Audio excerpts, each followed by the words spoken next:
world write in their letters, order to like mime this 19th century containment. people would sign their letter, begin A them and symbol sign of all that stuff overwhelming about God, attack in friendship, defense of all that stuff. families, spouses, and That's, friends. uh, The ram is industrial United associated States. with Shango And, throughout the Yoruba And Atlantic so traditions. what was Note my that in the learned ritual common context, sense this altar did not would work normally be inverted. there. And Shango's vessels, be they so, mortars, even though my feelings were bags, hurt, bateas, or human my beings, approach to it, both conceal different and from reveal. his, They show the us that difference God between is us within the alerted worshipper, to a difference between and that social deeper relations in his realities are society. always hidden within outward appearances. And I'm not saying we're wrong. I mean, Multiple Cuban myths most middle-class report that people in the Shango United dressed States in women's we're clothing rushing to get in order to so escape everybody says, undetected look in from America, dangerous he's the one situations. walking with us. Whether he was escaping from behind battle lines And or because escaping we're, I mean, protection by a we're husband almost whom he all of just us are like cuckolded. 1.5 months away from the These poorhouse. stories If we help don't to get the explain next why in paycheck and a Cuba, half, the male we're god out on our Shango behinds, and is there's nobody we correlated can or depend on. syncretized Can't with the count on your female brother, Catholic can't count on your saint, sister, can't count Santa on your Barbara. aunt, can't count on a stranger. In Nigerian Likewise, society, I mean, the outward often enough you appearances could that are walk up to a rich highlighted man and during say, ritual please, I need some money. can I'm reveal trying to start realities this normally project. hidden And to from show the you view how of big a untrained man is, he'll eyes. hand you a big wad of cash. Here, take it. Someone who may appear to be afflicted In a lot or of societies in the world, may in fact be a king in the people house of get more Shango. esteem and a Thus, sense of enhanced crowns value from symbolize the giving nature of the stuff power and authority to show you how big that they are are invested in the than head by of the hoarding initiated stuff. worshiper. They call attention So, to the of course, I inborn begin with a bias, and and the a person who ritually lives in one of installed these dignity societies of the already would worshiper, never notice that. and to the Of course, role it's of the normal head if in you the have a lot of person money, of course you and in give the it broader out. society. But because I come from a bias that assumes the opposite, that responsibility means saving your resources, keeping them for your children, not for your brother's children, but your children, for your spouse, I noticed something distinctive about that way of doing things, that way of talking. And so I can come back and explain it. But then, by the time you've circulated around a bunch of societies, you realize that there's a variation on everything. None of these patterns is natural. Every population is crazy in its own ways, including my own. And the biggest relief to me is I can now look at my culture and the stereotypes people impose upon me and the norms that are expected of me that don't fit my personality, my desires, or my liking, and I can say, it's not because there's something wrong with me. It's just because that's the way this society is, and I can go someplace else and experience a different sort of craziness when I feel like it. And it's such a relief. No itching, no burning. Such a relief. Any other thoughts or questions? Yes. I kind of have one related to what you brought up. I would actually argue that it's only because of your vast experience, you're actually much more likely to identify your own biases, like you said. And that's really key to doing any kind of observational study, which in a sense is what you're doing very well. So Thank you. Assistant, if you guys don't remember. And a lot of what you said tonight, I really appreciate, because it's all critical to doing a really good study of anything. Yes, thank you. Oh, thank you. Really good to remember. Any time you do any kind of observation study, or even to an extent a randomized experiment, you always want to be aware of any potential bias. Yeah. And we've all got them. This is normal. That's great. So, yes. I've got one more. Yes.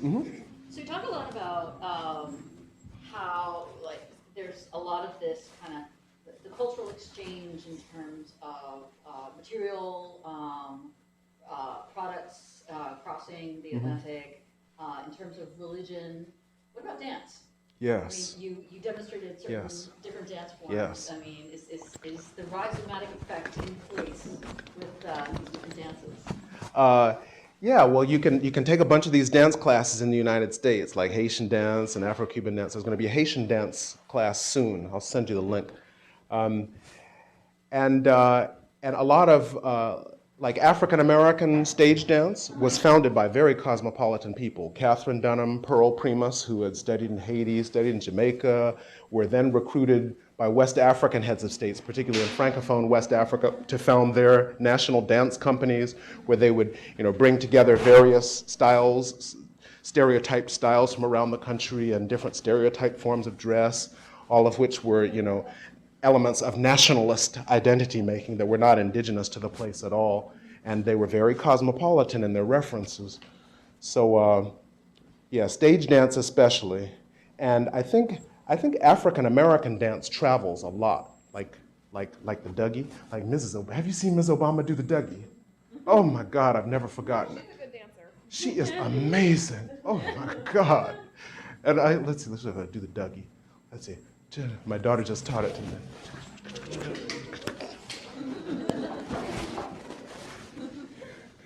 Is that right? I do? Is it good?